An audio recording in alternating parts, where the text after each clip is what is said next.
कोई मतलब ऐसा तो मसला नहीं ना।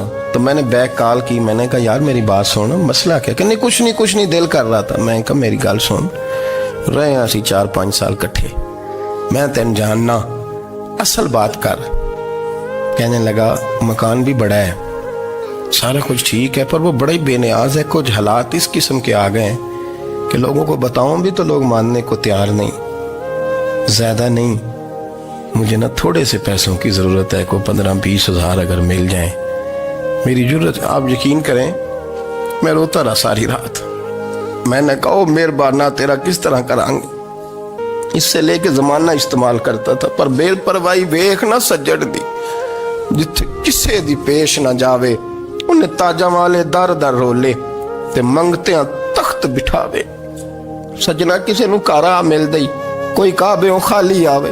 वल्लाहु खैरुर राज़िकीन, वो कहते तू दाएं बाएं ना जा, रिस्क तो तुझे मैं दूंगा, मैं हूं बेहतर रिस्क देने वाला। बड़े बड़े बादशाह, बड़े बड़े शहनशाह, बड़े बड़े लोग, हाथों में कासे, फकीरियां। उम्मे रबिया क्या करती थी, बड़ी नेक और साले खातून थी। वो कहती हैं कि मैं ना बड़े अमीर आदमी की बीवी थी, अपने शौहर के साथ छत पे बैठी थी, तो नीचे फकीर मांगने वाला आया। उसने बड़े दर्द से सदा की, तो मैंने अपने शौहर से कहा कुछ देने का, दफा कर, इन लोगों ने धंधा बनाया हुआ है। कहती मैं मेके से भी बड़ा माल लेके आई थी, मेरे माँ बाप बड़े अमीर थे, तो मैंने ना चोरी अपने खामद से नज़र बचा के बाथरूम जाने के बहाने गई और नीचे जाके 5 दिनार मैंने उस फकीर की हथेली पे रखे। कहते उसने 5 दिनार देखे, फिर मेरी तरफ देखा तो मैंने उसकी आंखों में आंसू चमकते देखे। कहने लगे बीबी रब तेरा भला करे, मैं 3 दिनों का भूखा हूं। कि वो चला गया, मैं घर आ गई। जब बाहर आई तो मेरा शौहर कहने लगा तू इतनी अब इतनी तू तेज हो गई है और तू इतनी खुद मुख्तार हो गई, मेरे बगैर पूछे माल खर्च करेगी, जा तुझे 3 तलाकें। कहती मैं बालदार और वजादार बाप की बेटी थी, तलाक लेके घर आई तो मेरा बाप टूट गया, चारपाई पे चला गया। ओहो ये क्या बन गया। कहती बड़ी तकलीफ रही। 1-2 साल के बाद मेरे अब्बा ने मेरी शादी कर दी। अब जिस शौहर के पास गई वो बड़ा नेक था, परहेजगार था, अल्लाह ने बेहतरीन सिला दिया। कहती छत पे बैठी थी, दरवाजे पे फकीर आया, मैंने शौहर से कहा कुछ दे दूं। कहने लगा 5 ना देना, 15 देना, 20 देना, मैं फकीर हूँ, मैंने फक्र से दौलत देखी है, इसे खाली ना लौटाना। कहती है कि मैं नीचे गई और जब मैंने उसकी तरफ दिनार बढ़ाए तो मेरी चीख निकली, पैसे फेंक के मैं बेहोश होके गिरी। मेरा शौहर ने आके उठाया, अंदर ले गया, पानी मुंह पे छिड़का। कहने लगा तुझे क्या हुआ? कहने लगी ये जो मांगने आया ये मेरा पहला शौहर था, वही था जो कहता था कि तू 5 दिनार दे आइए, जा तुझे 3 तलाकें। पढ़ो ना हदीस पाक, मेरे नबी पाक अलैहिस्सलाम ने फरमाया एक बंदा गंजा था। गंजा कोई तरतीब आगे पीछे हो जाए तो मफहूम के लिहाज से, लेकिन मैं मफहूम उसका वाज़े करता हूँ। एक गंजा था, कोई शय नहीं थी, सर पे बाल भी नहीं थे, रोया करता था। अल्लाह ताला ने फरिश्ते को भेजा, तुझे क्या चाहिए? तो कहने लगा बाल आ जाए और थोड़ा माल आ जाए। फरिश्ते ने हाथ फेरा तो बाल भी आ गए, तो बकरियां भी आ गईं, लाइनें लग गईं, माल ही माल हो गया। दूसरे के पास गया, वो कोड़ा था, उसको जाके कहा क्या चाहिए? कहने लगा शिफा हो जाए और कुछ अल्लाह ताला आसानी कर दे। शिफा भी हो गई, गायें भी दे दी, भैंसें भी दे दी, माल ही माल हो। फिर एक के पास गया, वो अंधा था, तुझे क्या चाहिए? उसने कहा आंखें मिलने और कुछ साथ अल्लाह माल दे दे। ऊंट ही ऊंट हो गए। जब बड़ा नवाज दिया तो फिर मालिक ने इम्तिहान लेने का इरादा किया। यारी तेरी सोना है, पर आजमाइशां भी तेरियां अग, आजमाइशां तेरियां, सही कह रहा हूँ, आजमाइशां तेरियां, यारी तेरी सोना है पर आजमाइशां तेरियां, ये सोना परखिया जावंदा ही पहलो ना लगा दे लग। अल्लाह ने फरमाया आजमाइश करो। सबसे पहले गंजे के पास आए, उसे कहा अल्लाह के रास्ते में कुछ दे। कहने लगा मेरे खर्चे ही बड़े, देखो तो सही कितनी मुश्किल में वक्त गुजारता हूँ, हाल ही कोई नहीं। तो उसने कहा मैंने तो सुना है तू गंजा और भूखा नंगा था। कहने लगा मैं तो जल्दी पूछती रही से आजम हूँ, तुझे किस पागल ने कहा है भाग जा? उसने कहा अच्छा जैसे तू था वैसे ही हो जाए। खेत खलियान उजड़ गए, फिर से गंजा हो गया। हुजूर अलैहिस्सलाम फरमाने लगे, फिर वो उसके पास गया जो कोड़ा था, उसे कहा कुछ दे। कहने लगा खर्चे ही बड़े, अब पूछ लें किसी अमीर आदमी से, कहेगा चक्की के नीचे हाथ है मेरा, मेरे से ज्यादा तो परेशान बंदा ही कोई नहीं। क्या बताऊं आपको, इतना टैक्स है, इतना जुर्माना है, फलानी शय, बड़ा कुछ गिनवाते हैं लोग। उसने कहा मैंने तो सुना तो पहले कोड़ा था। उसने कहा जा दौड़ जा, मैं तो रईस आज़म हूँ, दादा भी परदादा भी और सारी नस्ल ही। उसने कहा अच्छा जैसे तू था वैसे ही हो जाए। फिर वो गया अंधे के पास और जाके कहा अल्लाह के नाम पे कुछ दे। तो कहने लगा रब के नाम पे, ये खड़े हैं ऊंट जितने तेरे दिल करे ले जा। उसने कहा क्या माना इस बात का? कहने लगा यार तुझे क्या बताऊं, मैं तो अंधा था, मैंने तो कभी दुनिया देखी नहीं थी, फिर उस करीम ने फजल किया तो मुझे बड़ा कुछ दिखाया। मैं क्या बताऊं, मेरा दिल कर रहा है कह दूं कि फिर उसने काबा दिखाया, फिर उसने रोज़ा रसूल दिखाया,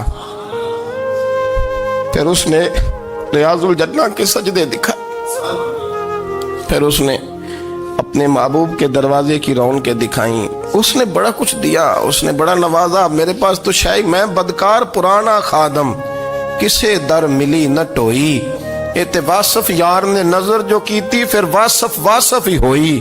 ये तो उसका करम हुआ। तो ये वो कहने लगा तू अल्लाह के नाम पे जान मांग, मैं वो भी देने को तैयार। मेरे पास तो शय कोई नहीं थी, मुझे तो अपना पता है, मैं तो कोई शय नहीं था, कुछ नहीं था मेरे पास।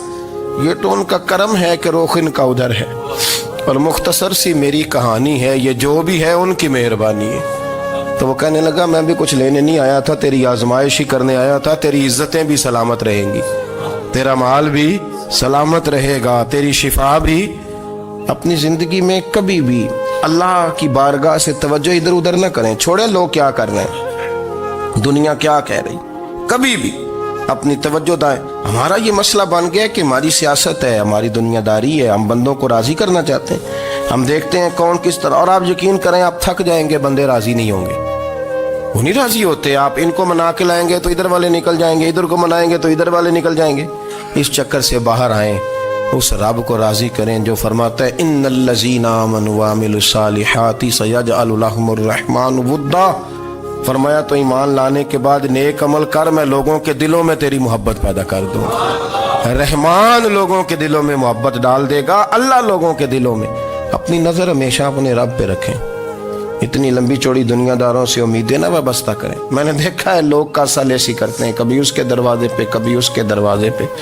इन चक्करों से बाहर आएं और अपने रब की बारगाह की तरफ तवज्जो करें, इस्तिगफार शौक से पढ़ा करें। और अकेले में ना, अकेले में हज़रत रईसुल मुतकल्लिमीन मौलाना नकी अली खान साहब रहमतुल्लाह ने लिखा है